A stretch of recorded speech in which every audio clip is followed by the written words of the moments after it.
one nation, under God, indivisible, with liberty and justice for all.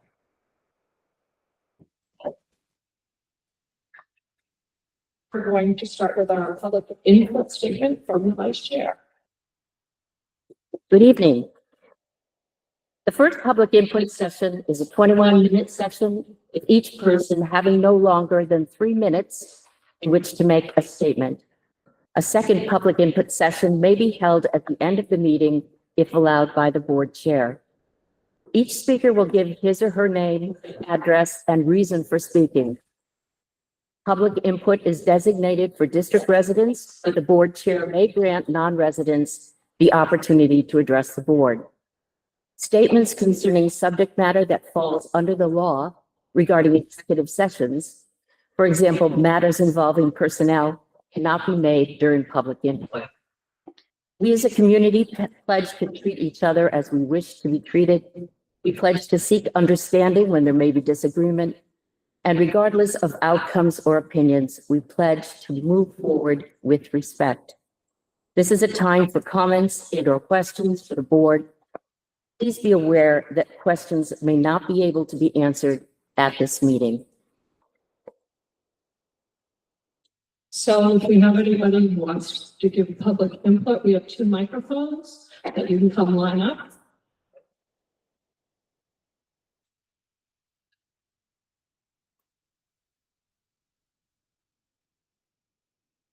I'm Joe Forte from North Berwick.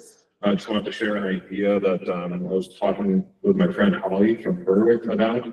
The idea was to have a fee be charged to the high school students who want to drive and park their cars on the campus of the high school. Maybe a yearly fee, $20 or something to start with, to raise some funds. I mean, they could have bus if they wanted to, or they could get driven. And so being able to drive to school and park your car there is a luxury. So we thought, maybe the board would want to consider this. Thanks. Thank you.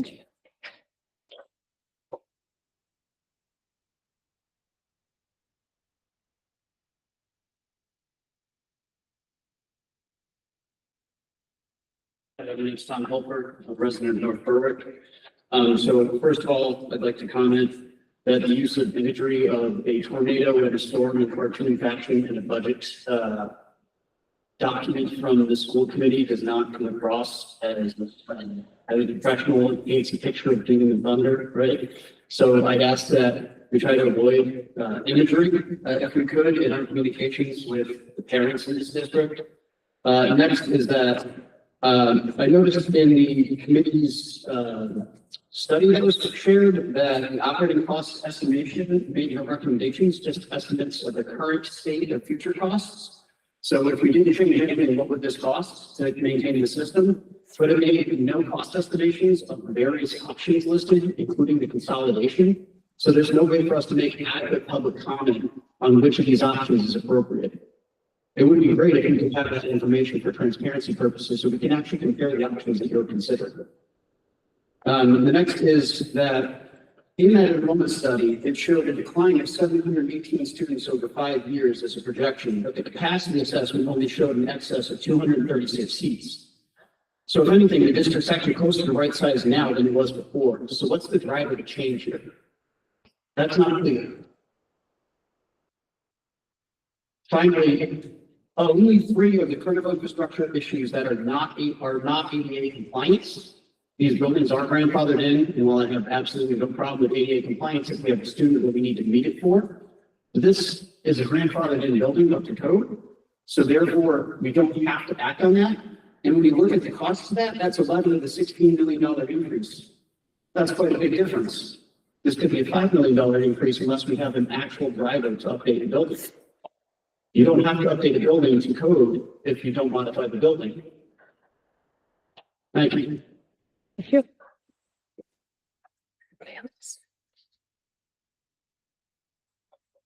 Sophie Lyson, North Berwick. Sophie Lyson, North Berwick. Is that better? Thank you. Madam Chairwoman, on report, thank you for hearing my input. I will address 2 things. protocol, and the upcoming comprehensive changes in our district. Communities function because people agree to follow protocols. For example, parents teach children to follow traffic rules like looking and waiting for the green light before crossing the road. As a teacher, I ask my students to follow protocols in our shared classroom, and I myself model that. I dress and act professionally and within defined parameters. I monitor my language, and I do not use my phone during teaching hours. The fact that students see me meeting a standard makes it believable, fair, and right when I ask them to do the same. On your board, you are our leaders in turn, and it is fair and right for you to follow district protocols. It is a foolish waste of everybody's time, and especially your credibility, to discuss whether you should have to follow protocols. Of course you should, so must everybody. Let's not waste any more time on that, except to agree that we follow rules or work to change them. That's how community functions. There are big changes coming to our mobile community, and change is hard. I don't like it, and I thrive best on stability. And a year ago, when you agreed to perform the facility study, I knew change was on the horizon, but I did not anticipate how big the change would be. As a parent and staff member in our community, this change affects me personally and professionally. We're level-headed around here, and we don't like it when things get shaken up too much. I have had faith, though, in my administrators. Our principals have worked tirelessly across the entire district to come up with a plan. I'm going to be honest. It's not necessarily a plan that I love, but I've taken a good look at all the options, and as a taxpayer, I understand and appreciate the additional financial pressures. This proposed plan does seem like the best solution to a very difficult challenge. It doesn't completely break the bank. It gives our students good, safe, and considered learning opportunities, and it feels cohesive. So I urge you to get behind it, and quickly. Please do follow the advice of our building administrators. They know the students we serve. This board does discuss things in great detail and at great length, but it's not a good time to delay. Staff who must find a new place to land next year need to look in the next few weeks. A delay that adds uncertainty to this scary process can cause additional staff to abandon us, and keeping our staff is one thing that will help us navigate the change with our students. Another reason not to delay is to help us teachers understand what next year will look like, because we know our parents. And we're well positioned to address the many concerns that they have. So the sooner you settle on something, the sooner teachers will be able to answer the many questions we're already fielding from parents. And conferences are coming up at the elementary schools.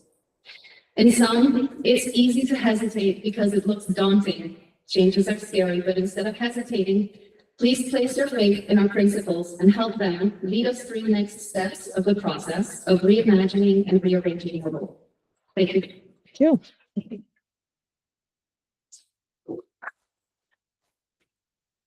Anyone else?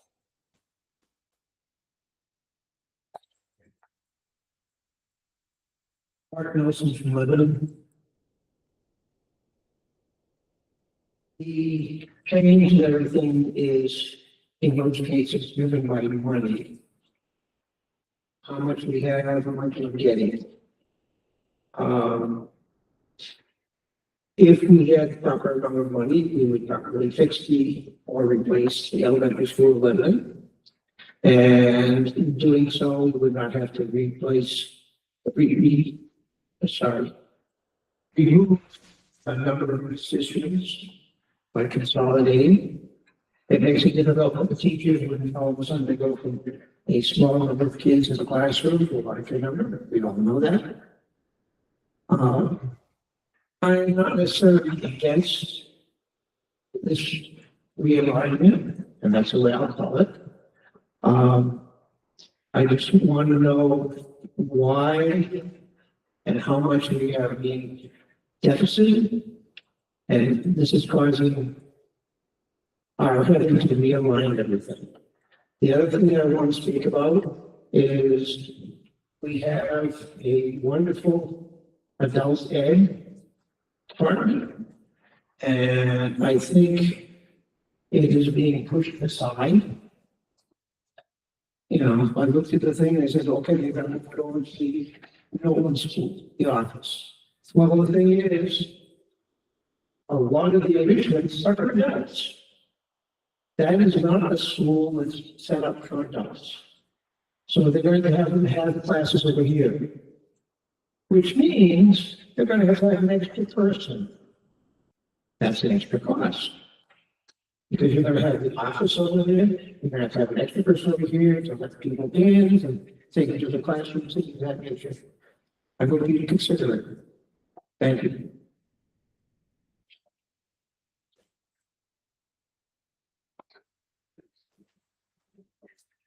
Anyone else? Okay, we'll continue on with our meeting. Can I make a motion to table it? Say it again. Motion to table the minutes. Give a second. Second. Okay, all those in favor of tabling?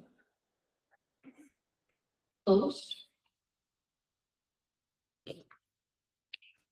Policy first reading. Okay, so, policy committee, what we did is we explained last time we brought the policies forward, is that the first reading is basically just the current policy and what we have. And then the policy committee meets and goes through the policies, makes any revisions.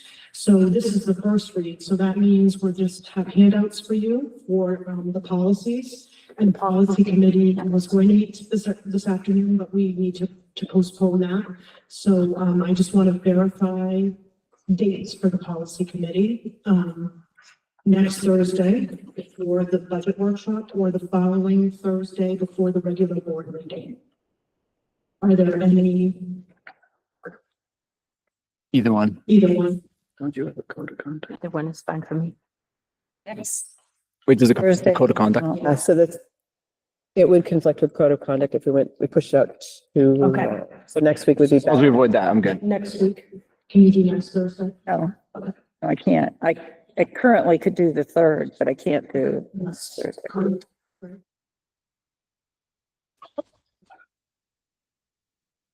Okay, we'll keep working on that. So I'm going to hand out the first policy. It's staff conduct with students. Again, this is a hard copy of the current policy just for your review so that when we bring it forward from the policy committee, you've looked at the current. The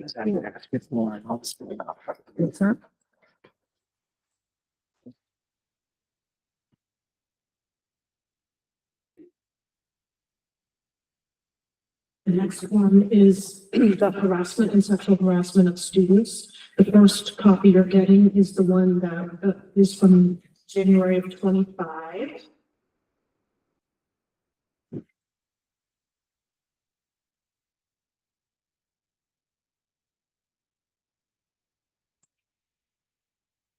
Thank you. And the next one is from 2021, and this is how it is, this was the original one in 21, which we changed in 25, but we, are able to go back to the 2021. That's what the policy committee will discuss. We'll have some updated samples and we'll go through that. Thank you. And then there are also procedures. And the one that I'm handing out right now is from 2021, and you can look at the bottom of the documents. It does say when they were adopted.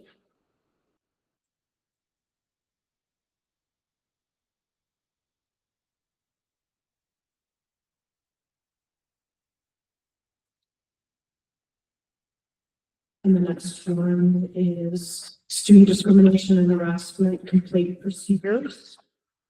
And that is also 2021.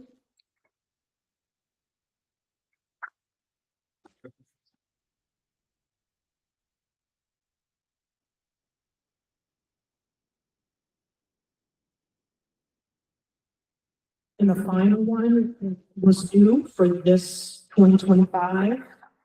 And it is just student sex discrimination, harassment, complaint procedure. I think that's a point.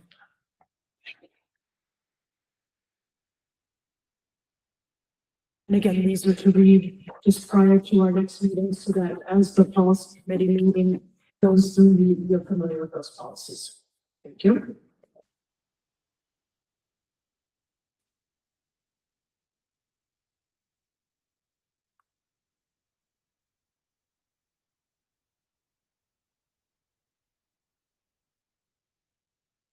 For employment? Yep, next up is employment.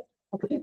So we have two, a leave of absence for Lauren Shane. She requested a leave of absence for the first semester of the 25-26 school year.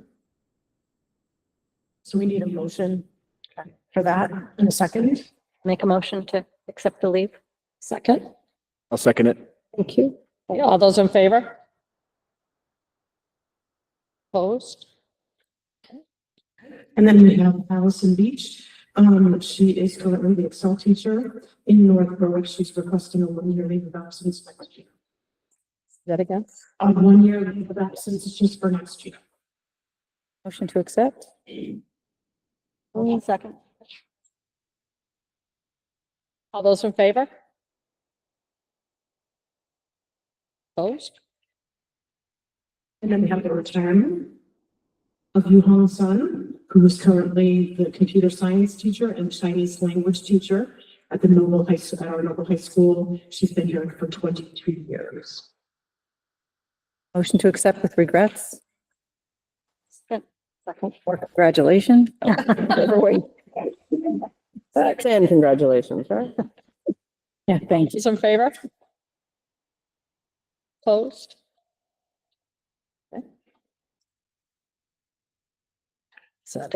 That's it. Okay, next is the adoption of the transportation agreement. Right, so we have, I'm gonna hand out copies of the agreement. 1, 2, 3. And here's, We've got one piece settled. is that way? Yes, we're getting it. We worked with, oh gosh, you guys, you have the wrong one. This is this is the support staff agreement. I can talk you through this other one though. So the transportation agreement that is that transportation in front of me? Okay, can I look at, I have the wrong, wrong strikeout. Anyways, so we worked with our Teamsters, local union 340. This is a new, union that we've been working with. They, the transportation department had been without, representation for about 3 years. And they've been pulled in and they're doing great. I think 2 of our shop stewards are here in the audience. So we went through and we've actually maintained the bulk of all of our original contract that we had over the past several years anyways. Worked with Chris Shepard, who is the gentleman who heads up the crew for the Teamsters here in this area. And there are just a few changes that you might want to note. We came to an agreement in terms of the very end is should be our very last page is our salary scale. And this contract actually covers this current year as well as the next 2 years. It goes out. Chris had reached out to us in early July to set this up, and we said that we would be willing to, to do the negotiations, but that our scales were already in place for this year. So we weren't going to be able to do a whole lot with that, but they were fine with working through that, and that worked out well. There are a couple of things in here that are new for us. We did some work around an absent or an attendance policy. So if folks had good attendance, then they are going to receive a bonus. And it's based on trimesters so that folks get through one semester or one trimester and do well. That's great. And if they don't, then they at least can do it again. They can try again for the next time through.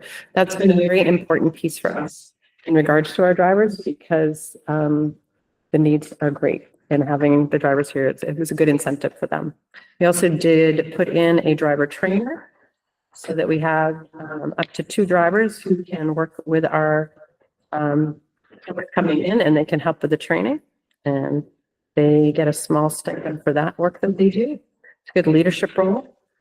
And let's see. In general, it's a nice, good negotiations. It was a great group of people to work with. And we just tightened up a few things in terms of language around earned paid leave and the things that by law need to be put in here. Their increases were a 4% in each of the years. Anybody have questions? Yes. Is 4% the total cost of the contract, like all costs increase the cost of the association? Salary increase, then there's the small increases in terms of those pieces about, like the attendance bonus. And I think just that driver trainer piece. Just going forward, I would like the total costs, like all benefits, salary, everything, the total percentage of increase of contract per year stated out. Thank you. All right. So as a board, we just need to decide whether this is acceptable, and then Nancy gets to sign if you do agree. I have a motion. I'll make a motion. I'll second. All those in favor of accepting this contract? Opposed? Okay, Randy and Jen. There we go. Thank you. Thank you. Okay. And the next one was the adoption of the support staff agreement. However, that is not been ratified yet. So we will bring that back. Oh, okay. It's not on. Oh, okay. Well, it's passed out. I have financial summary now. Yes, okay. Financial summary. Please.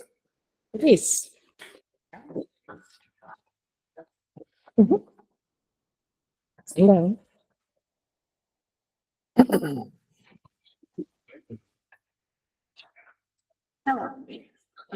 Need to get closer.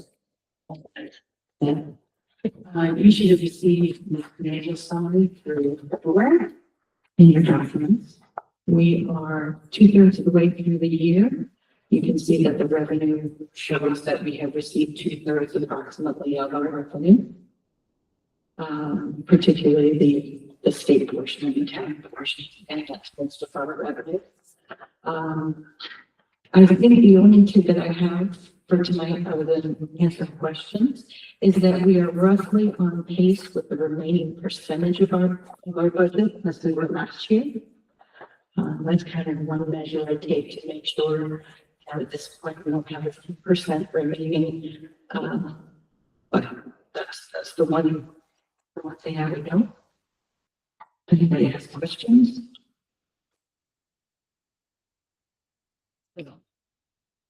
Thank you. Thank you. Thanks, Denise.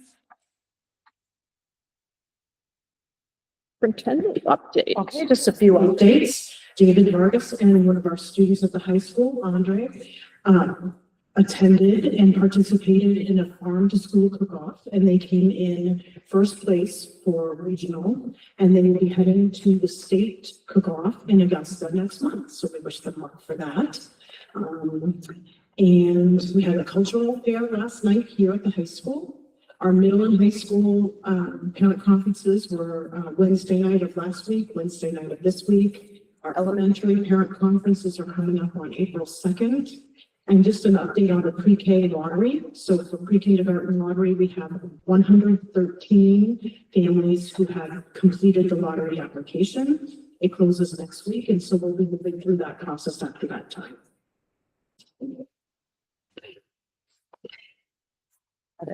That's it. Anyone have any other concerns? Questions? Before we get to the budget. Celebration. Audra, can I clarify for the lottery, only, is it 96 that we take, or how many will we? 32 per town, so yes, yeah.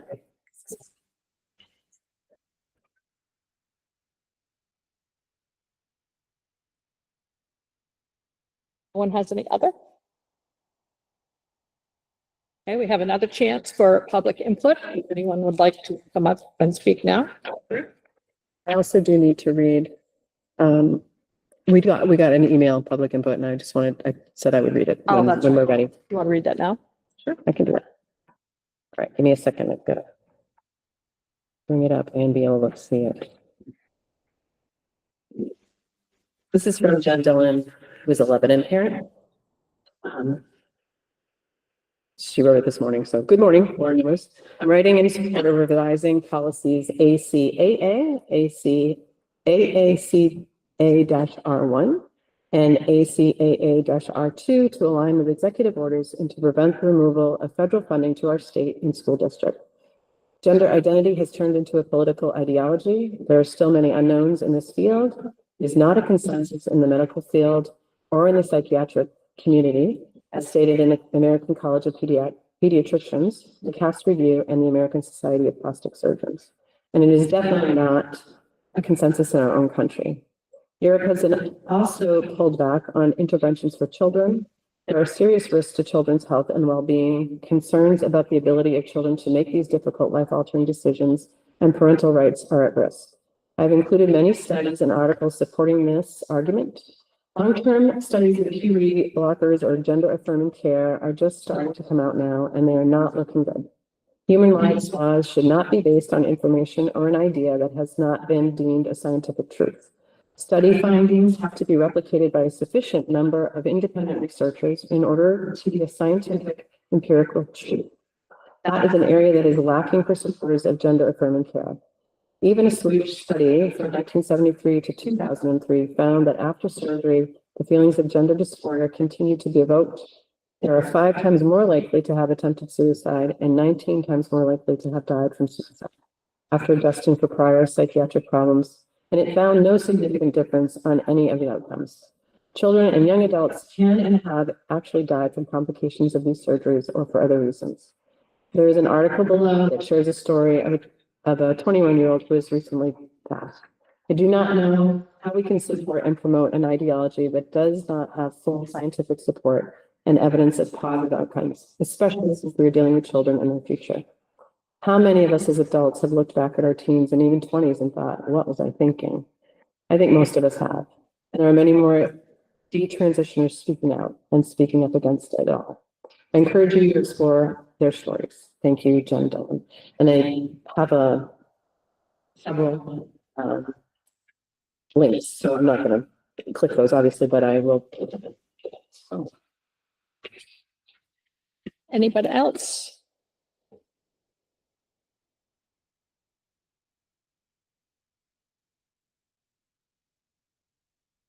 I would please ask the school board to consider not listening to bringing culture wars into our schools and leaving the relationship with somebody's identity to them and their parents, and not trying to dictate that through our educational system. You know, whether or not somebody loves somebody else, whether they're, you know, gay or straight or whatever, that's about how they love somebody else.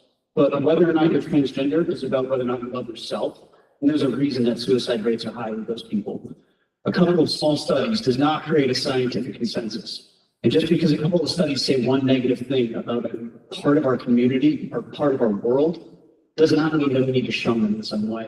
And I ask you to not amend any of our policies with respect to some culture war being driven for a political agenda.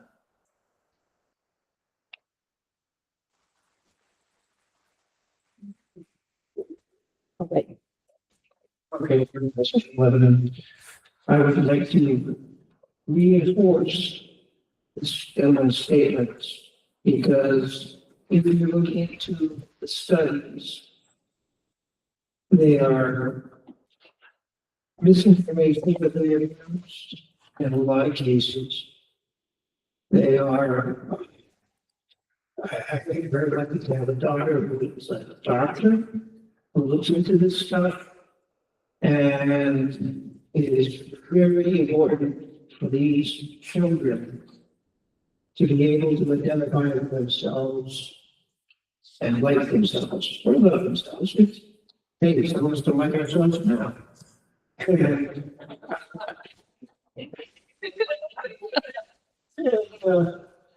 So I think we need to, you know, stay away from this ideology requirement that people are looking at, and do the best job we can to help these children and adults in their identity crisis. Thank you.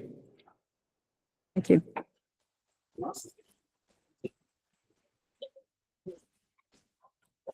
There you go. All yours. Just as a point of clarification, I have a question for the superintendent and this assistant superintendent. In the school district, do we teach about gender affirmative care, or do we promote gender affirmative care? We don't, promote it, however, we don't, if a student is struggling with anything, we have proper channels of communication with our students, and teachers help support by providing the person who on staff is able to best, work with the student and the parents. But there's no formal program. Correct. Thank you. And to follow up on Kate's question, teachers are not driving students, and I'm seeing this on social media. This is why I'm asking this. Teachers are not actually taking students to doctors' appointments in order to have this done without the parents' awareness. They are not. Thank you. Great. And these questions are going to be answered when you answer the question that is pending, right? I mean, that's the reason why the question was asked, right, a few weeks ago, and I know last week we didn't have it, but that's fine. I'm patiently waiting for it, right? So I can give you the answer. Okay, can I have it in writing, please? In what? I'd like it in writing. I'd like the response in writing, please. Okay. Thank you.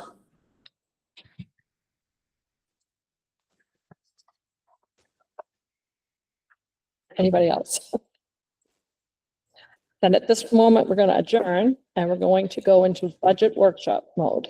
Correct. So do we have a? I make a motion to adjourn. Oh, gosh, we were like together. I think I heard Miss Lovejoy first. And then Ms. Jennison. She has a second. Yes. All those in favor? You want us to sit down there? Okay, so this is the budget workshop agenda. We're going to start with Kevin to talk